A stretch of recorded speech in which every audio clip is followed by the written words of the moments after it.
My name is Brent Conway.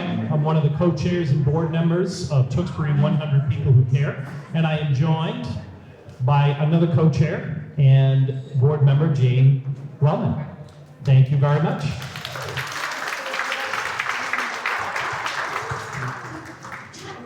Very thrilled to be back here in this beautiful space. We were here in December, and we had a tremendous evening, and it was great to be here. And that night we had a great winner, Hidden Battles, but we're also joined now by 3 new organizations who are with us tonight, and I can't wait to have you learn a little bit more about each of them. So I think what I'm going to do is have Jane tell us a little bit more about what's next.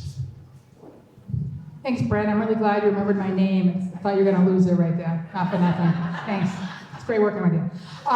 It's nice to see everybody back here this evening, and I feel spring is coming, and it's wonderful, except for the snow this morning. I don't know what that was about, but I have a complaint to register. So tonight we have 2 returning nominees, and I'd like to hear a round of applause for each one of them, please. The Rita O'Brien D. Center for Behavioral Health and Development with Community Teamwork Incorporated.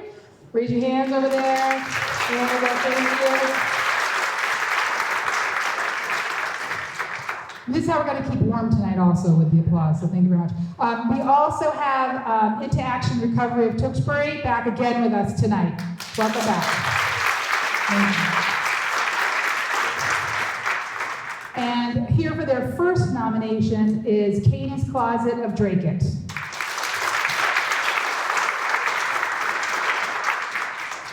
In a couple of minutes, we're going to hear from last quarter's award recipient, Hidden Battles, about what they did with their donations from the 100 people. I'd also like to take a quick moment to thank our sponsors this evening. TJ Callahan's, raise your hand. There we go. Thank you very much, TJ. Thanks, John. And the Tewksbury Democratic Town Committee also is our other sponsor tonight.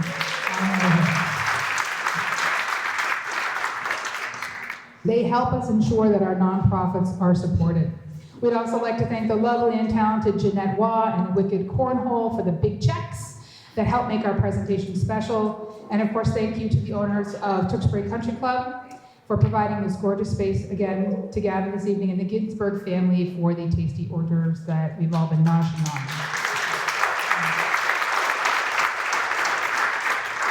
on. And just as a quick update, this evening we expect to surpass our $40,000 goal. We were over $35,000 with our December meeting, and so we expect to be over $45,000 this evening. And so that is the power of impact giving, and it's all because of you.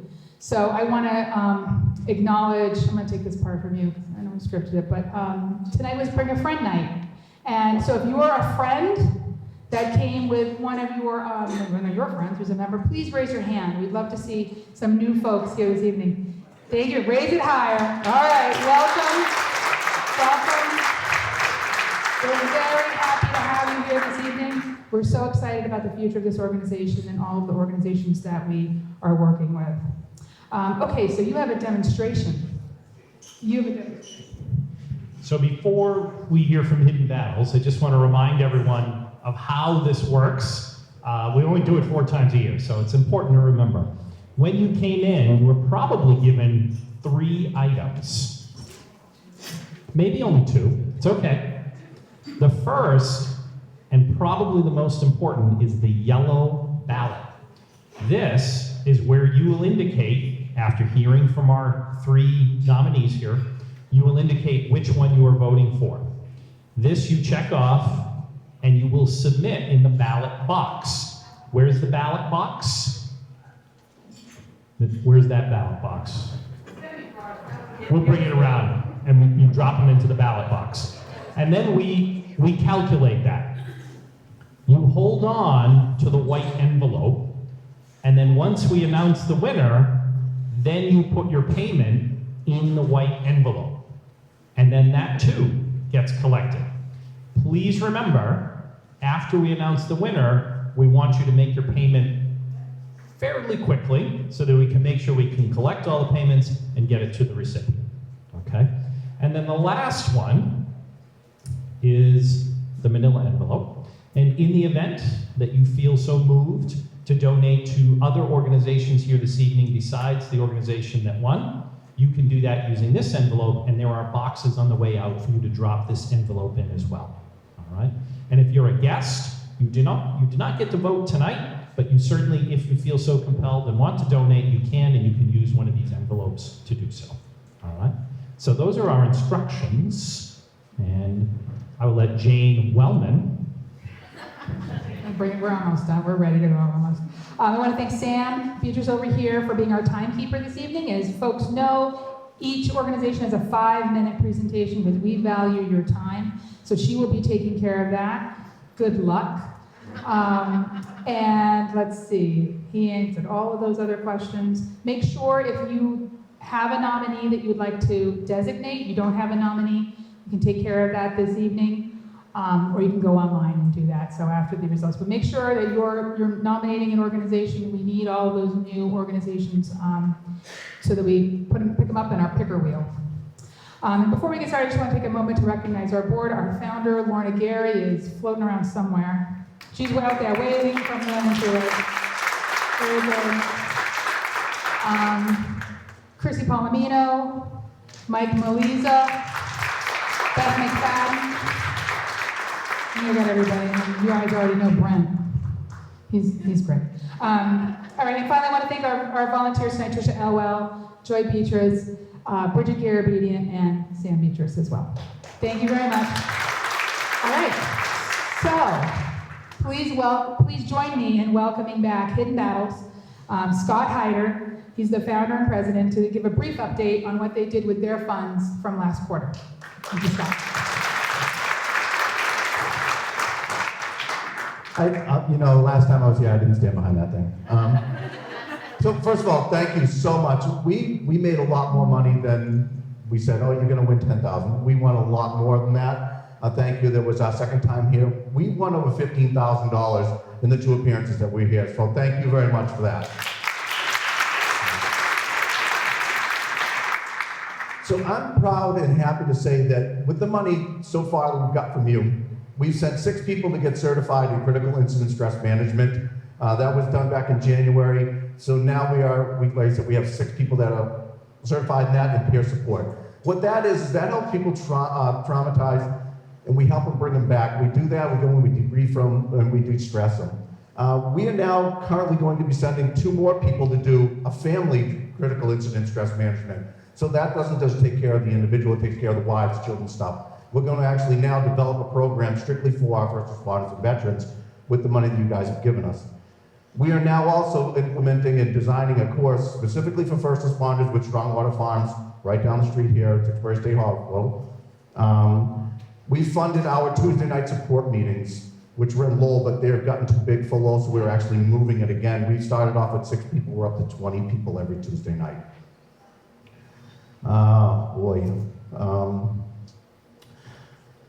We're actually working with an organization called Badger Wilderness Survival, and we're trying to implement something that's called No Child Left on the Couch.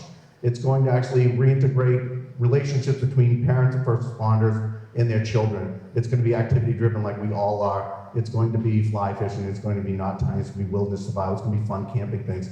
It's something that we're trying to do because we understand that, like I said before, the ripple in the water that is affected by the first responder and veteran, that we're trying to reach out and repair the relationship between the family and the children and stuff like that through stress management.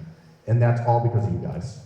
And I thank you so much for that. It's going to be a flagship thing when nobody else is doing it, and us with Dan Badger. It's going to be huge, it's going to be amazing. And for you guys, thank you so much for that.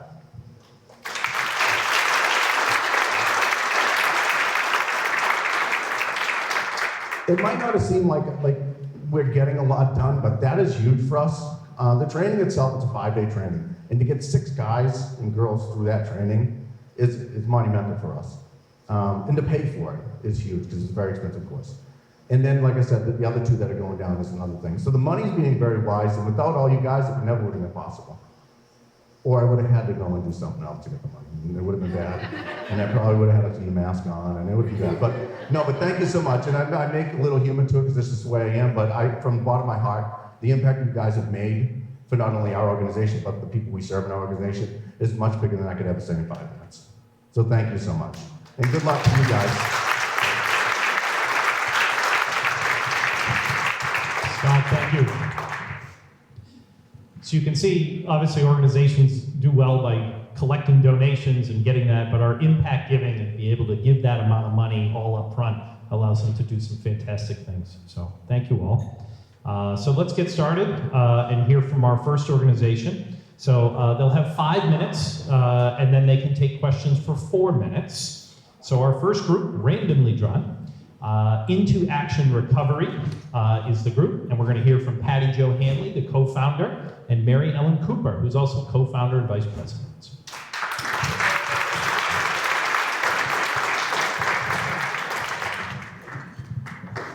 Hello, I'm going to apologize now because I never got up and spoke about this before. My name is Patty Jo Hanley. My name is Patty Jo Hanley, and I'm the mother of 3 children, David, Derek, and Alyssa Hanley. And my oldest son, David, was an honor student. He went to Merrimack College, got a bachelor's degree. My middle son, Derek, was an athlete. He was a 2-time state wrestling champ, an all-state champ, captain of the football team, captain of the wrestling team. He went to Springfield College on a wrestling scholarship. Both of my sons are Olympic athletics. While we were in denial about this at first, we were too embarrassed to tell our family, our friends, and my kids were attending numerous detoxes and sober houses, but they weren't getting any better. Thankfully, my son David went to a 12-step program in Waltham, and he found sobriety through that 12-step program. And it was a wonderful program, but it was $2,500 a month. And that was in 2008. My son Derek, though, was still struggling with the disease.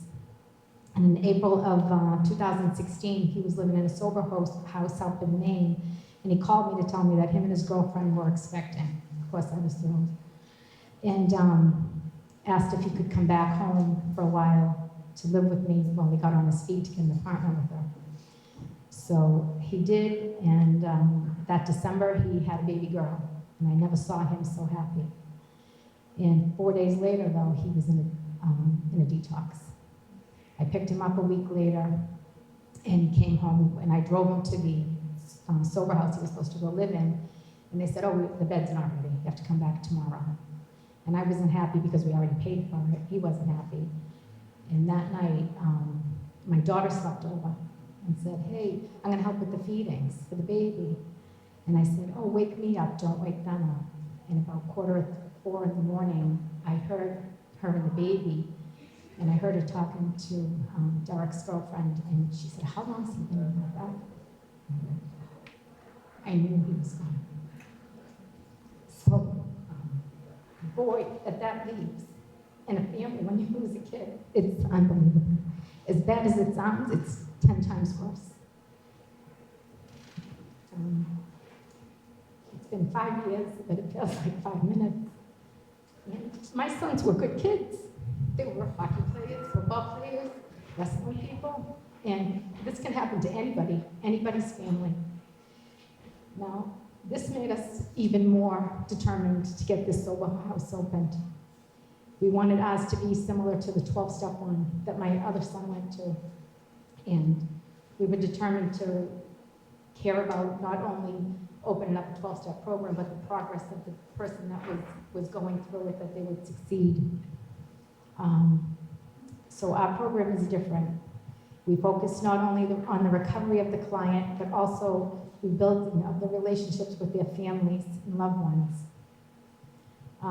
Right now, I think we're one of the most successful programs in the area, and we have a waiting list to get into our program right now. I'll let my sister, Mary Ellen, talk about the house. All right, so our home is special. There are similar homes to ours in the area, but they're very expensive, like she pointed out. So we're a nonprofit. So if anybody comes to us in need and they show a true desire to get well, we'll partially scholarship or full scholarship them, just to get them on the right path to recovery.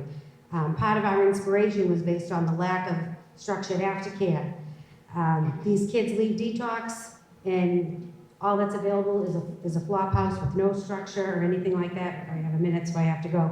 But our house is very structured. So there's no cell phones, no visitors, no work when they first get admitted to our house. They have to engulf themselves in their recovery. They must write inventory and make amends to all the people they have harmed throughout their addiction. They have to do daily chores.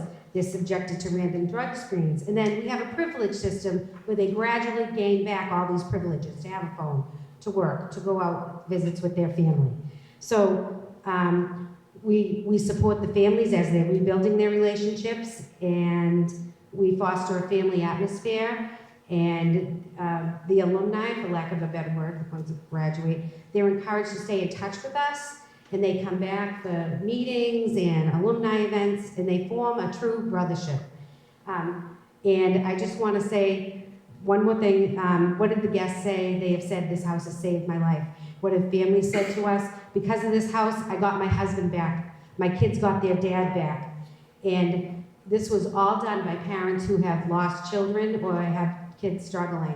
We built the house from the bottom up, renovated it. But thank you so much. And if we are chosen, we want to spend down our mortgage to keep our costs low so the rate of rent is low, so everybody can afford our house. That's it. Sorry.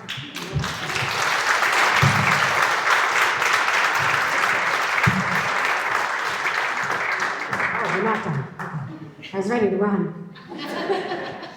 Any questions?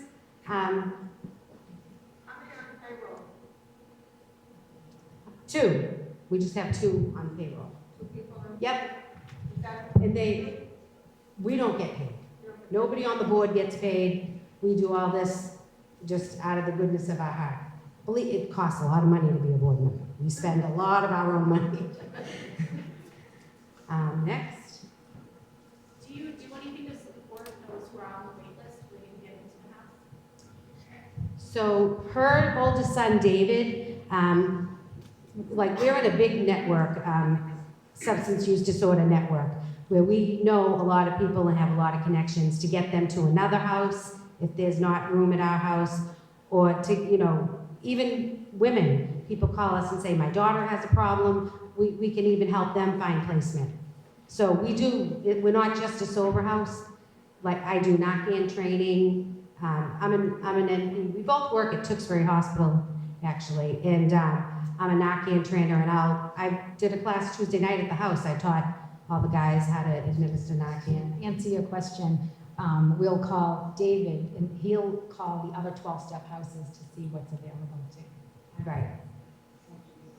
No. Anybody else? How many guests do you have at a time? So we have 14 beds, and like, 7 bedrooms and 14. oh, I said 14 beds. Yeah. No. We don't have 14 beds. Oh, all right. 14 guests. Anybody else? Jen? How many graduates have you had? We've had about 90 men pass through our house, and we don't have the exact statistics, but our house manager stays in touch with everybody, and I know that we have at least an 80% success rate, which is very, very high.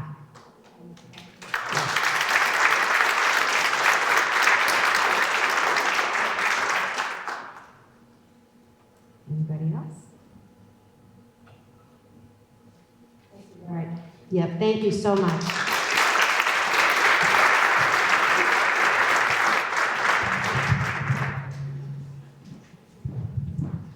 Thank you so much. All right.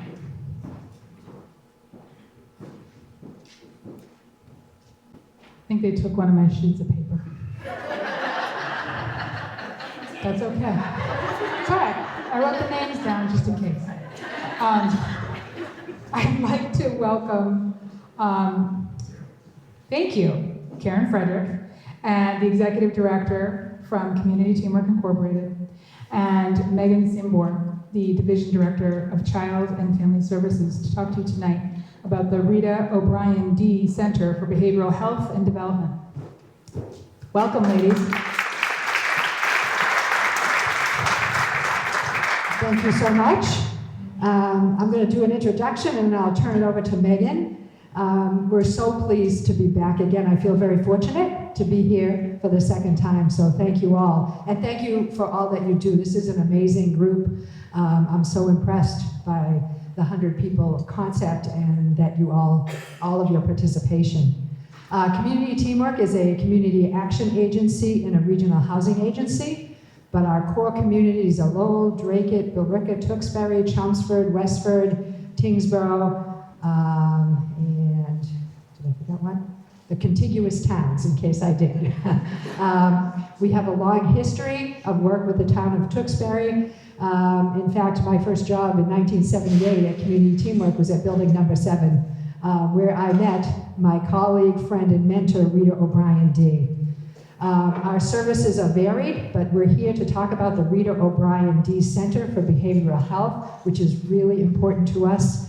In our community needs assessment, mental health has exploded as a community need in every single community that we survey. And we do surveys, focus groups, in all of those communities that I mentioned, including Tewksbury.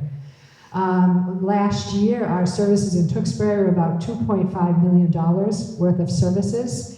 And you have in your 2 board members at Community Teamwork, Rita O'Brien D. and Marie Sweeney, 2 passionate advocates for services for lower income folks in this community. So we have been around since 1965 as an organization, providing services, and I think this particular center touches my heart because it is named after my friend, mentor, and colleague, Rita O'Brien D., in honor of her 57 consecutive years of service to low-income communities. And that's quite a legacy. So Megan is going to tell you specifically about the center, and since we've been here last, we had some donations and we've moved forward in our progress at getting the center off the ground and running, and it is critically important to those very young children that we work with every day. Hello. So the Center, Rita O'Brien D. Center for Behavioral Health and Development, is a resource for CTI and providers across the community who are working with children with behavioral, emotional, and developmental challenges or may have experienced trauma. The center is the headquarters for programs and services that will promote healthy social emotional development, increase children's success in school, strengthen children and families, and mitigate adversity through trauma-informed care. When we were here in December, we talked a lot about the concept, the idea, national data. We really have dug in the past few months and really looked at the local data. What do we know about what's happening in our backyard and in the greater Lowell area? So we have examined our internal data. So we do developmental screenings on all children within 45 days of coming in the program. We do ongoing assessments. We also do behavioral assessments and behavioral screenings. What we have seen is that there is an increase in children with complex needs. I encourage you to take a look at, we have a poster over there with some of the data. In the fall of 2018, we had 12% of our children in our program that had a developmental delay. It dropped to below 10% in the fall of 2019. We are currently at 18%. Within the last 5 years, we typically used to see children coming forward with speech and language delays. We now have a significant increase in number of children with autism, pervasive developmental delays, and complexities in treatments and supports that they need ABA therapy coming into our classrooms. In addition to that, we are also seeing diminishing resiliency in our children. So our behavioral health screening, we're seeing that infants and toddlers, fall 2018, 8% had low resiliency. Today we're at 26% of our infants and toddlers at low resiliency. Preschool was at 16% in 2018, today it's at 21%. That's a scary fact. Resiliency is the ability to cope when stress and adverse actions or things happen in a child's life. And if we don't help them build that resiliency now, they're not going to be able to access their learning. So what have we done with this data? We've hired a mental health and disabilities manager who is going to be a key player in working in the development of the behavioral health center. Starting in April, she's going to hit the ground running. We have a Tiger team, so a group of staff, which includes our teachers at the ground level who are doing this work day in and day out and seeing the number of children in their classroom with needs double. to inform us. We also are in the process of picking a consultant to help us do a more global look at what is happening across the state and across our program and what resources we can bring to families. So this work is really critical to help us increase in the supports to children and families. We do know that we need about 7 more behavioral health specialists just to impact the current enrollment in our programs. So I'm out of time. I have a lot more to say.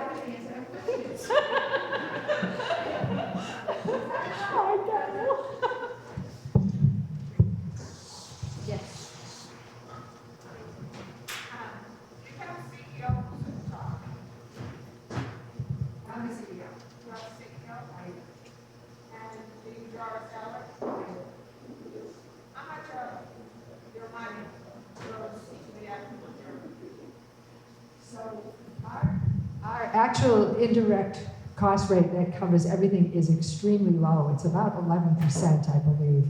And all the rest goes to our programming. We provide services for about 55,000 people every year through our organization. And that's things like fuel assistance for seniors, housing, rental assistance. We've done a lot of the federal rental assistance programs, including here in Tewksbury. We've had quite a few numbers of people who through COVID have not been able to pay their rent. We do the WIC program, which is Women, Infants, and Children.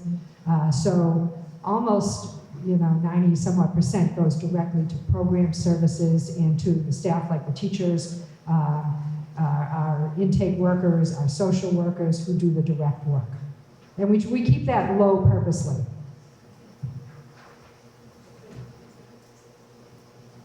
Yes. The behavioral programs in particular, how do you measure your impact? Okay, so we aggregate our data, we take a look, we do these screenings, we do them 3 times a year, where we pull together and aggregate the data, and we look for growth over time. We also do shared case management. We look at some of the anecdotal information as well as the data and outcomes. So we're continuously measuring the child's attachment, relationships. We're looking at their social emotional development and growth over time. The assessment system that we use has 38 objectives that we look at. So we're looking holistically at their development and looking at the behavioral health screening, their attachment in coordination with that social emotional development. So we do sit down and aggregate that data, and then we look at what is it telling us. And we do change program design, we'll identify training, we'll make adjustments to the work that we're doing to be responsive to that data, to be able to enhance outcomes for children and families. How are families referred to your services? There's many avenues that families reach us. I would say our most vulnerable children that come to us through DCF, we're a very strong partner with the Department of Children and Families. We do have a supportive contract in which we provide education and care to children who are involved with DCF. We receive referrals. We do a lot of work with early intervention programs, the Lowell Public Schools, Drake Public Schools, Tewksbury Public Schools, all within our contiguous areas. And as well as EEC, the Department of Early Education and Care. We do have a lot of referrals that come through them, and all of the partnerships that we have. And then any individuals coming into our resource center at Kirk Street, we do a full assessment. Anybody in need of childcare gets referred to us as well.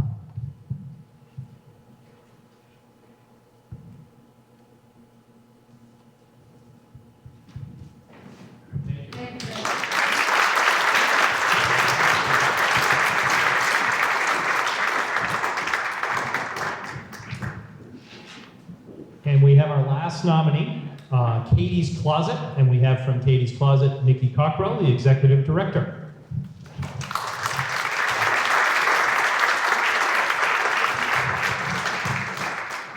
Hello. Can you hear me? I'm a low talker. Thank you for having me tonight, and you're really bringing me back to our roots. We started Katie's Closet in 2010. We had our first gala right in this room in 2011. And we made a lot of money, so we were really happy, and I was happy to come back. But Katie's Closet was founded for 2 reasons. The first event was my niece, Katie. She was born with an unknown illness. Using her tissue, 2 doctors gave it a name when she was 15, and it's called Lowe's-Dietz syndrome. And Kate was a girl who had 40 surgeries in 20 years and passed away at the age of 20. But before she did, she started to illuminate this big problem that was happening in her school. She had attended high school at Lowell High, and she was a sophomore at Bridgewater when she passed.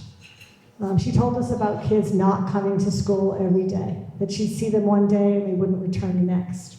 The second event that happened was a newspaper article that appeared in the Lowell Sun. This reporter had shadowed 2 kids who were living under the bridge on Textile Avenue, who were homeless, living in a tent. And he chronicled what they had to go through in a given week to survive. We were a family. I'm one of 6 children that was born and brought up in Lowell, and we had no idea. Thought we were living under a rock at that point. And Katie kept telling us stories on what was happening to the kids and why they couldn't come. They were homeless. They were left behind. They were kicked out of their house.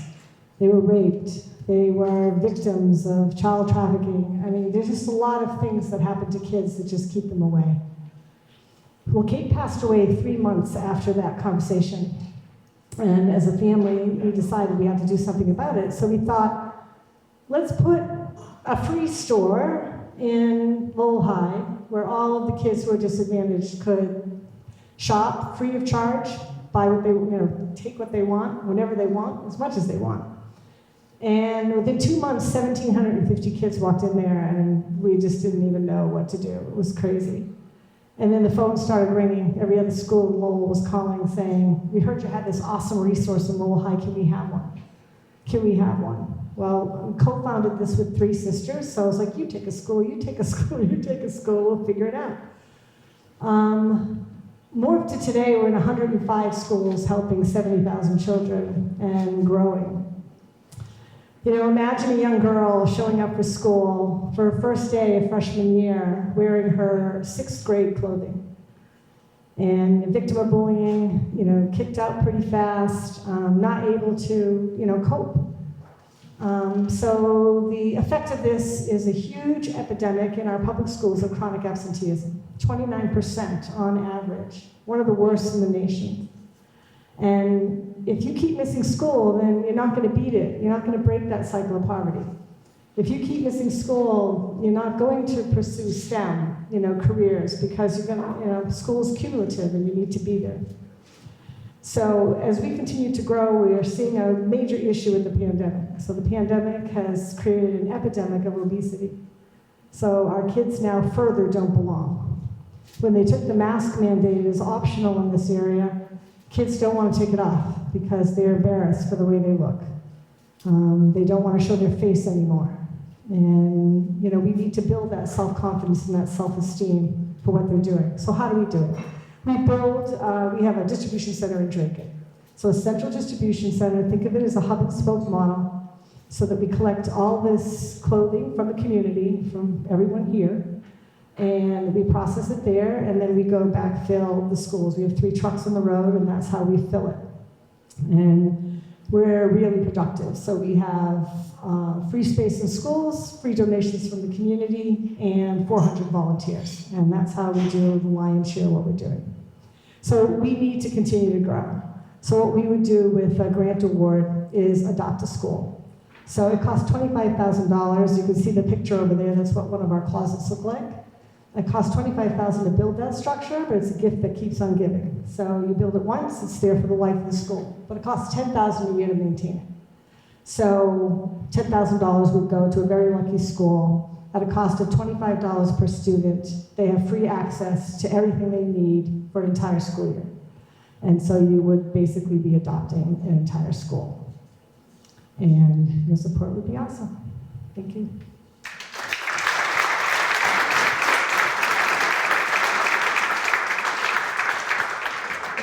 Are there any questions?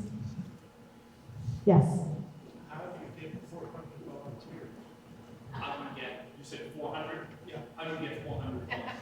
Oh, well, it's amazing. We have a couple of different programs, and one of them is Closet Champions. So each of those schools have volunteers who think of them as store managers. They go in every week and they clean it and fluff and fold and make it look like your Old Navy or look like that picture, and then they place a reorder. So that's 100 volunteers right there. And then we have volunteers in our distribution centers. So not only do we start in the Merrimack Valley, and we're serving about 65 schools here, we opened a second one in Boston to start serving the 56,000 students there. And we're looking to open our third in Springfield. So they work in our distribution centers, they work on coordinating drives, and you know, it's a great volunteer program because a lot of people kind of get tired. If you're told that you need to show up every Tuesday at 3 o'clock, pretty soon you got an appointment, you can't make it this week, it kind of falls away. But by being in a school, we get to say, you go anytime you want, whenever you want, between 7 o'clock and 3. So our volunteers stay. And we have had volunteers for 10 years. And that's how we got up to 400. Thank you. Any other questions? Yeah. What are the costs that go into that $10,000 a year? $7,500 goes to product. So even though you may donate lots of wonderful things, I can't guarantee I have enough little boy size 8 underwear to go around, so I have to supplement that. And $2,500 goes to logistics. So that's basically the trucks, the 3 trucks on the road delivering on a daily basis. Thank you. Yes.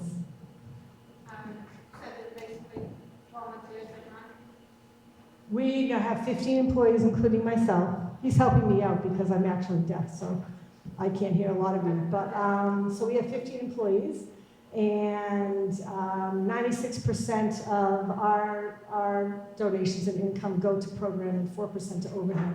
And we get to do that because we're leveraging so many free things. We leverage free space in schools, free donations from the community, and 400 volunteers. So that's why it costs $25 a child, basically, and that's just rent, you know, overhead trucks. So it's very productive. Any other questions? Thank you very much for having me. I appreciate it.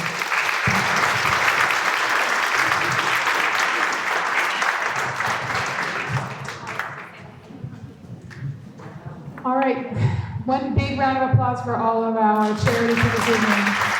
Really wonderful stories tonight. And now the time has come. Take your ballot. Don't put it in the envelope. Mark your choice for your winner this evening for our Impact Award. And board members will be coming around with baskets to collect your ballots. So just sit tight or go get a drink. There's once again no line at the bar. And makers will be around, and then once we tabulate the results, we will ask for you to be able to make your payment this evening. Thank you. All right, everyone. So we promise there will be no Chris Rock, Will Smith, that's up here on stage, or anything like that today.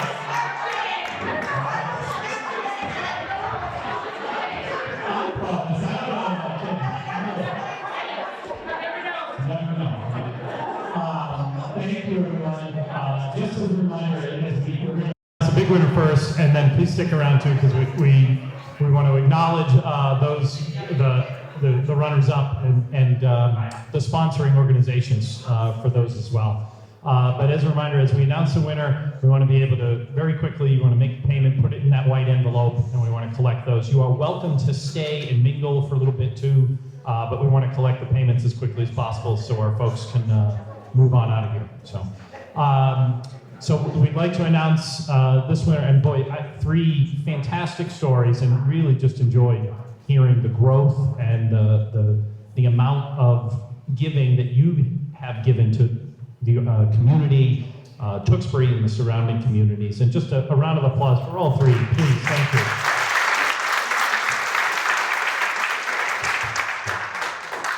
And just as a reminder, our sponsors for our runners-up too, so the Tewksbury Democratic Town Committee sponsoring one of our runners-up tonight. And TJ Callahan's as well, one of our sponsors. So thank you. And our winner this evening is Into Action Recovery.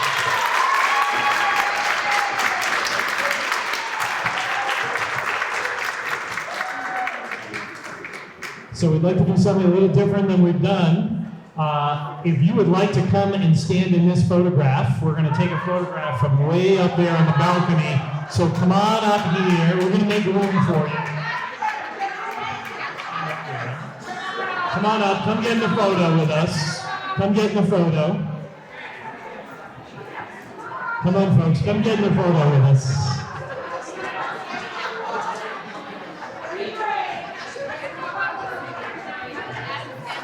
Look at that. You don't have to be the first one up, but don't be the last. Come on.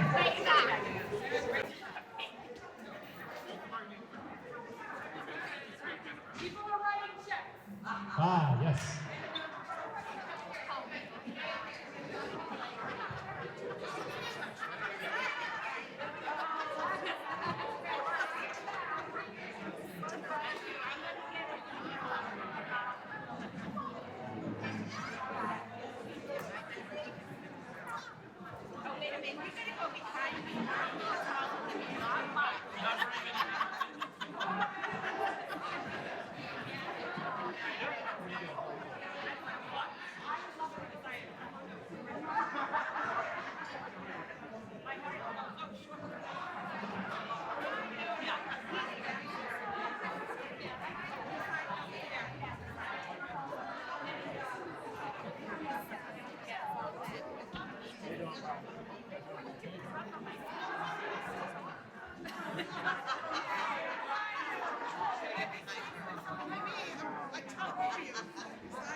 Shorter than me, though.